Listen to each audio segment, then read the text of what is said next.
Señora Presidenta, señorías, yo quería haber empezado por haber agradecido a la Presidencia este pequeño receso de 10 minutos, puesto que evidentemente el ambiente está muy caldeado y este diputado muy indignado. Y entonces haber utilizado esos 10 minutos para tranquilizarme y haber hecho un discurso racional. Pero veo que ni eso es posible porque se ha vuelto a caldear en ambiente. Pero voy a intentarlo y voy a hacer un par de precisiones que creo que han quedado confusas a los madrileños antes de empezar con el contexto de lo que es el discurso. Cuando iniciamos esta segunda legislatura de la Comunidad Madrileña, todos los diputados y diputadas que en aquel momento ocupábamos los escaños de esta Cámara éramos conscientes de que el momento que entre antes de ayer y hoy estamos viviendo, momentos de crisis política, aunque no de crisis institucional, podría llegar en cualquier momento. Y quiero empezar, señorías, a propósito con esta para mí importante distinción, porque mucho se ha hablado por todos de la existencia de una crisis de las instituciones autonómicas. Muchos se han ocupado y preocupado de propagar a los cuatro vientos que la autonomía madrileña estaba en crisis y buena parte de los medios de comunicación se han hecho eco de sus manifestaciones sobre esa crisis. Nada realmente más lejos de la realidad. Aquí lo que se ha producido es una crisis política del Gobierno que preside el señor Leguina, que ha perdido apoyos, aunque por otra parte parece que ha ganado otros, y que como consecuencia de ello podría perder la confianza de la mayoría que necesita y que obtuvo el 20 de julio de 1987. Por tanto, crisis políticas de un determinado gobierno, no crisis de las instituciones. De prosperar la moción de censura que venimos debatiendo, y me temo que no va a prosperar, se formaría un nuevo gobierno y ese nuevo gobierno ejercería las funciones que el estatuto y las leyes le encomiendan y nada más, no ocurriría otra cosa. Y esto ya lo sabía el señor Leguina cuando al iniciar su discurso de investidura hace ya 2 años afirmaba, como por otra parte lo hicieron otros grupos parlamentarios, que no había sido posible la formación de un gobierno con un apoyo parlamentario a priori y de mayoría absoluta, porque el electorado no había querido dar la mayoría absoluta a ninguna formación política. Entonces, sí que hubo intentos por parte del señor Leguina y del Partido Socialista, como ahora también se anuncian para después de este debate, para pactar con el Centro Democrático y Social. Y me permito recordar que en aquel caso el señor Leguina no hablaba de fagocitismo político, es decir, que hay fagocitismo u otras figuras similares, solo cuando no es precisamente el PSOE el que las dibuja. Pero esto, señorías, está muy lejos, insisto, de la crisis institucional. Señor presidente, todo lo contrario. Precisamente el hecho de que se haya presentado la moción de censura, de que la estemos debatiendo y de que en unas horas la votemos, no demuestra, sino que las instituciones funcionan, aunque al señor Leguina le disguste o al menos no le agrade, aunque la moción de censura produzca una abierta crisis política de su gabinete. Es precisamente el hecho de que si la moción prosperase, fuese sustituido el Consejo de Gobierno y, sin embargo, las cosas funcionen, y seguramente mejor, lo que avala que las instituciones de esta comunidad pueden tener vida. De hecho, tienen vida y, de hecho, funcionan. Y no olvidemos que precisamente la moción de censura, junto con la investidura y el voto de confianza, son las claves de bóveda que sustentan y dan razón al sistema parlamentario del Gobierno en que se inspira nuestro estatuto. Por tanto, crisis política sí, crisis institucional en absoluto. Antes bien, instituciones vivas para cuyo funcionamiento hemos de estar preparados, incluso si se producen hechos tan lamentables como los que han rodeado toda la vida política madrileña en las últimas semanas. Por cierto, y que a propósito de esto, he de decirle, señor Leguina, que eso es un chistoso. Realmente ha intentado en la primera parte del debate disminuir la importancia de la moción, pero le garantizo que no lo va a conseguir. El señor Leguina decía que el CDS nos ha metido en un lío. Yo siento mucho, señores CDS, sé que ustedes van a contestar a esto, pero es que me pide el cuerpo contestar, y lo voy a hacer, evidentemente. Usted, señor presidente, solamente usted y el señor Piñeiro son los culpables de este lío, utilizando los votos de la derecha para mantenerse usted en el poder. Y esto es absolutamente grave, tan grave que ya veremos qué ocurre en esta Asamblea durante los próximos 2 años si antes no se disuelven las cámaras. De otra parte, quiero entrar en alguna de las afirmaciones vertidas antes de ayer ante este mismo pleno por el consejero de Presidencia, que invirtió, y me extrañó desde luego, más de la mitad del tiempo de su disertación sobre lo que es o debe ser el derecho político en algo que nadie le había pedido, en explicar y justificar la existencia y funcionamiento del Grupo Parlamentario Mixto. Algo absolutamente innecesario, puesto que la justificación de su existencia y derechos parlamentarios se contiene en el propio reglamento. Mucho me temo que la postura del consejero habría sido muy otra en el caso de que el grupo mixto estuviera integrado por diputados desgajados del PSOE, e incluso si la opción global de ese grupo hubiera sido favorable a la moción en una situación determinante de su voto como es la que hoy tenemos. Pero es que es más, para justificar algo que nadie le ha pedido que justifique, se refiere a principios constitucionales como es la ausencia, la negación del mandato imperativo. Cierto es, y nadie lo puede negar, pero hay un principio ético que, como hasta ahora habían venido haciendo los miembros del grupo mixto, les hace mantener unas posiciones más cercanas al grupo del que provienen. También se dijo por el señor Ramos que la minoría mayoritaria tiene la obligación de gobernar como si tuviera mayoría absoluta. Mucha presunción me parece esta, cuando, como en este caso, dentro de un sistema de democracia parlamentaria, cuyas bases jurídicas parece también conocer el señor consejero, parece remedar al ministro señor Solana cuando decía que había que gobernar para 100 años, aun cuando le quedaran, y él lo sabía, días de estar en la poltrona. Miren ustedes, señorías, la democracia parlamentaria requiere un principio fundamental, las relaciones entre Gobierno y Parlamento, entre Legislativo y Ejecutivo, que éste gobierna de cada aquel. Y esto es lo que ha olvidado tanto el señor Ramos como el señor presidente, que ni siquiera se dignó intervenir en el debate suscitado el pasado lunes. Han olvidado que la confianza se la otorgó minoritariamente esta Asamblea al candidato a presidente y que ahora le exige la responsabilidad.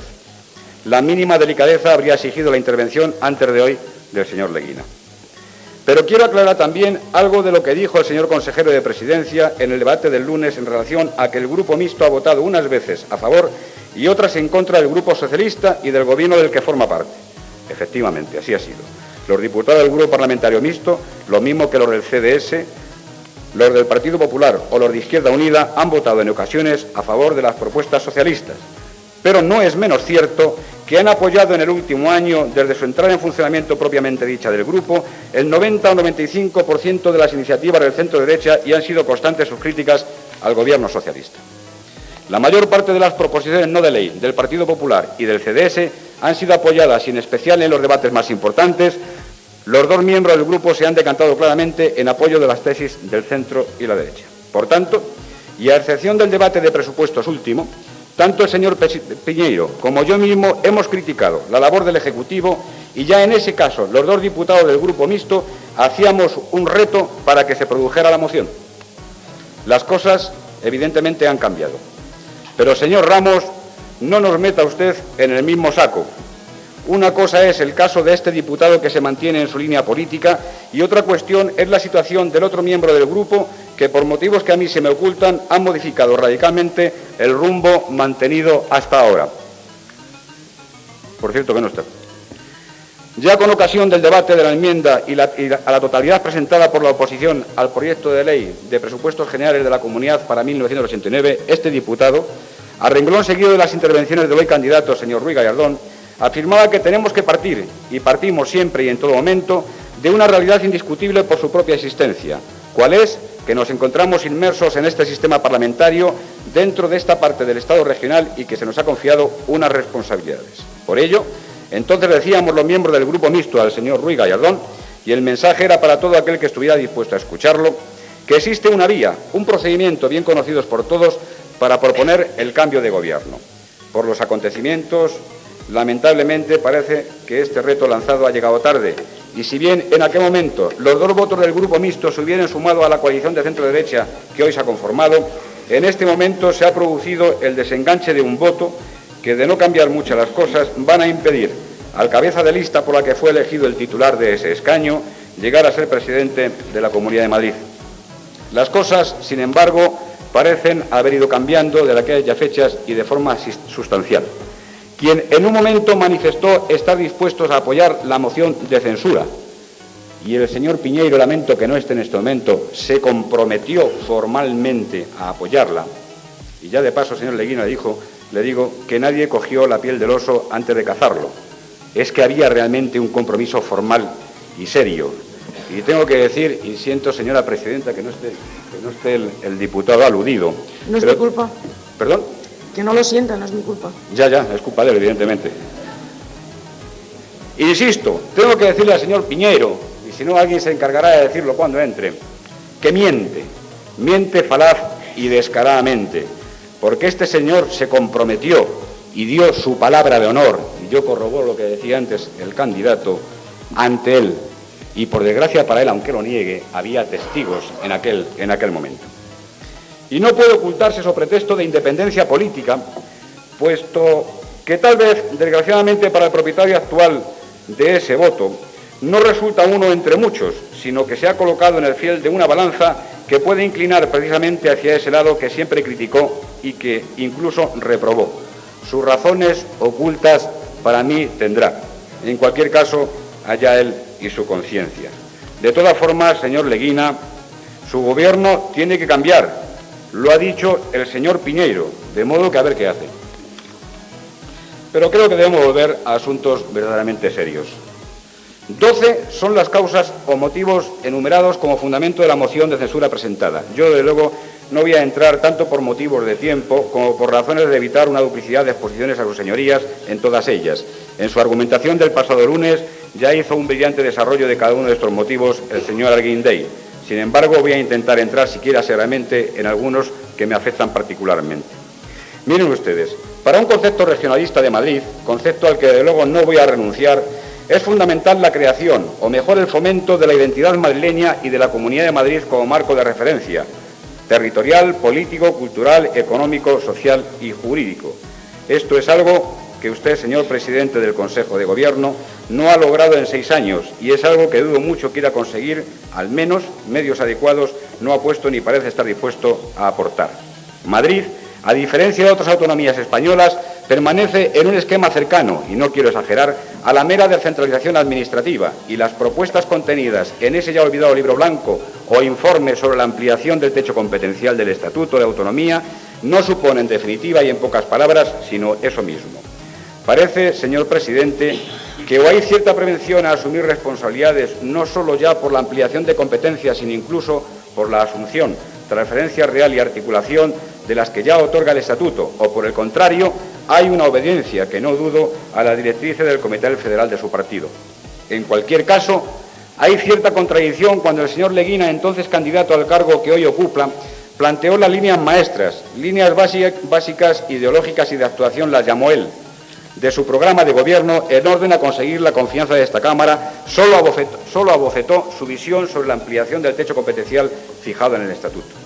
Las palabras del candidato entonces, que ya delataban esa contradicción entre lo que pudiera llamarse sus ideas personales y la política general de su partido en esa materia de tanta trascendencia política y tanta injundia jurídica, como es la modificación de las leyes orgánicas de creación de las comunidades autónomas creadas en base al artículo 143 de la Constitución, eran al menos esperanzadoras en el sentido de que parecía optar por la asunción de las competencias en materia de educación y sanidad.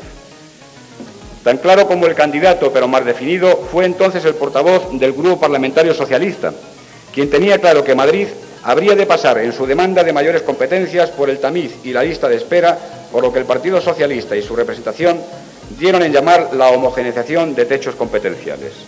La realidad pronto demostró que el gobierno del señor Leguina era cautivo de los dictados de los órganos centrales del Partido Socialista y que la postura evidenciada por esta formación política no es otra que la de retrasar lo más posible los traspasos que demanden las comunidades autónomas. Esa es la realidad ante la que hasta ahora los representantes del Grupo Mixto hemos venido demandando un cambio de postura. Por ello, no puede sino extrañar a los miembros de esta Cámara que un diputado que se autoproclama regionalista madrileño apoye ahora a un gobierno que ha demostrado su disciplina de Ejecutivo central en detrimento de Madrid y su región. El mismo candidato, entonces presidente hoy, hacía un ofrecimiento a la oposición al manifestar que la acción de gobierno incluiría iniciativas de esta Cámara. Esto está también en el diario de sesiones. Los hechos se han ocupado constante y tozudamente en demostrar la intención, a veces difusa y en ocasiones patente y descarada del señor presidente, de gobernar de espaldas a este pleno. No voy a hacer cita de la redacción de resoluciones de esta Cámara pendientes de ejecución por el Ejecutivo. Ya hay y ha habido quien se ocupe de recordárselo al Consejo de Gobierno y quien se lo seguirá recordando si sigue en el poder y por el mismo camino. Pero en cualquier caso, todos sabemos que los incumplimientos son muchos y todos somos conscientes, y así lo ha manifestado el señor Leguina en algunas ocasiones, que no las piensa cumplir. A esto algunos lo llaman prepotencia, y lo que más extraña no es eso, sino el hecho de que algunas de esas resoluciones se han aprobado por unanimidad, esto es, con el voto favorable del propio Grupo Socialista que sustenta el Consejo de Gobierno. La expresión máxima de esta forma de actuar no es otra que el resultado de la propuesta de reprobación del exconsejero de Política, señor Mangada, y siento tener que incidir de nuevo en ese tema. Por cierto, defendida en nombre del Grupo Mixto por el señor Piñeiro, quien anteriormente la había propuesto en el debate monográfico sobre política del suelo. Desde luego, mayores cosas veredes, amigo Sancho, que decía el pobre don Alonso de Quijano, y que ahora parece el señor Mangada que va destinado a la Expo 92. Yo me pregunto qué habrán hecho los sevillanos. Porque la política territorial, uno de los más importantes ámbitos de competencia de esta comunidad, viene siendo un fracaso auténtico. No hay sector social, político o profesional que no ponga en solfa las medidas, acciones y omisiones de la Consejería. Pero en cualquier caso, la masa de los ciudadanos, los trabajadores asalariados, los profesionales, los pequeños comerciantes, no pueden estar de acuerdo con una política no solo incapaz de solucionar o siquiera paliar problemas como el encarecimiento de la vivienda y del suelo en general, de dar fluidez a un endemoniado tráfico rodante que mantiene cautivo al ciudadano durante horas al cabo del día, sin que lo pueda sustituir por un transporte rápido, económico y suficientemente cómodo de carácter colectivo, que no ha sido capaz de terminar con ilegalidades urbanísticas importantes y que, por el contrario, impiden en muchos municipios un desarrollo potencial importante. Esto, evidentemente, lo reprueba todo ciudadano. Volviendo a aquel debate de investidura, quiero recordar una parte del discurso del señor Leguina, en que se decía que la Comunidad de Madrid tenía que orientar una parte sustancial de su actividad hacia los municipios, tanto en lo que se refiere a la creación de capital social municipal como en lo que atañe a la coordinación municipal en el ámbito de las distintas políticas. Perfectamente de acuerdo con esto, señor Leguina, pero creo que es más que conveniente recordar que esta Comunidad de Madrid tiene hasta 178 pueblos, gobernados unos por el Partido Socialista, otros por independientes, por Izquierda Unida, CDS, Partido Popular, y cuyo tratamiento me temo que es bien distinto no en base a sus necesidades, sino precisamente en función del color de sus equipos de gobierno. De esta política creo que saben mucho algunos alcaldes que se sientan en los escaños de esta Asamblea de Madrid y que quizá por ello tengan más facilidades para llegar a los altos cargos del gobierno que otros representantes populares que no tienen tan reputados mentores. Quizás también pudiera hablar de ello algún diputado del Grupo Parlamentario Mixto, que ha hecho documentados estudios y ha criticado frecuentemente esta política poco igualitaria y nepotista ante esta Cámara. En fin, y para no seguir desgranando punto a punto, ya que el tiempo que se me ha concedido es breve, aquí lo que hay que preguntarse es si el madrileño, si el ciudadano de a pie está satisfecho, si la vida común y corriente de los vecinos de los pueblos madrileños ha mejorado en la medida exigible a la acción del gobierno de la comunidad, si los servicios públicos funcionan hoy mejor que hace 2 o 3 o 6 años, si quien quiere independizarse e instalar su propia empresa tiene facilidades y si quien quiere puede adquirir o al menos alquilar una vivienda donde residir, si el nivel de vida ha subido, si el desempleo se ha reducido y si se puede o no estar en la vida pública con tranquilidad. La respuesta para este diputado es obvia. Por eso firmó la moción y por eso, naturalmente, la va a apoyar. Y en cualquier caso, y para terminar, señor Leguina, para el caso de que usted y su partido hubieran conseguido, de la forma que lo hayan conseguido, en lo que de luego no voy a entrar en este momento, que la moción no prospere, que usted y su partido se mantenga al frente del Ejecutivo, no olvide, señor presidente, no olvide que es en este momento en el que se está poniendo en peligro la gobernabilidad de la comunidad. Recuerde, señor Leguina, que va a ser muy difícil que en lo que queda de legislatura cuente su gobierno con la mayoría necesaria para los temas fundamentales. Recuerde que le quedan aún 2 presupuestos generales por presentar en esta Cámara y que no tiene la mayoría necesaria para sacarlos adelante. En usted quedará ahora la decisión sobre la gobernabilidad de Madrid y esa responsabilidad ha de asumirla, como la del resto de los actos que nos han conducido a esta situación. Muchas gracias. Gracias, señor Ortiz.